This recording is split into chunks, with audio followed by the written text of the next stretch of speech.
Mga boss, oh, nakita ko. Di ba? Nandun yung dalawa. Oh. Ayan yung dalawa. Oh.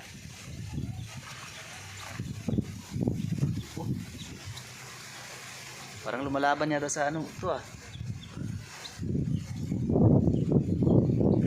Oh, ang ganda.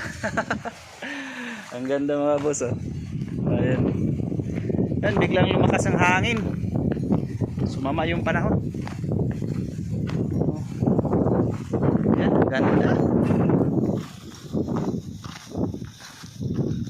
Ganda ito pa oh.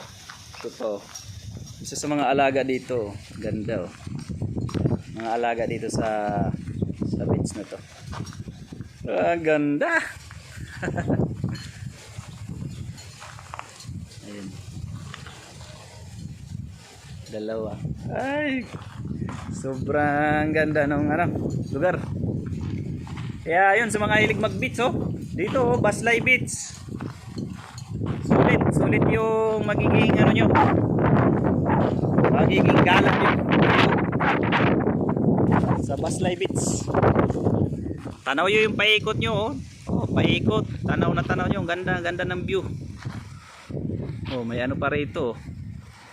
May bakho. Yun. Ginamit siguro yan pag develop dito.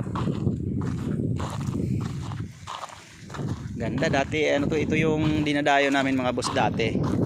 Mga isda.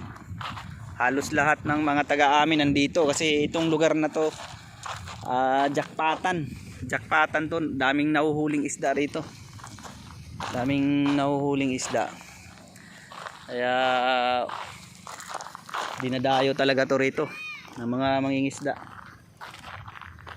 Dinadayo. Uy. Sa yung nakakalungkot lang dito ngayon, bali pinagbabawal yung mangisda. Yan nga ang ano dito rin nakakalungkot, yung hanap buhay ng mga na hindi na sila nakakapangisda. Pero sana may balik payagan sila ng mangisda. Kasi ito rin talaga yung inaasahan na lugar na to dahil jackpatan talaga to rito, isda. Yun sana ipagbawal yung fishing lang. Fishing.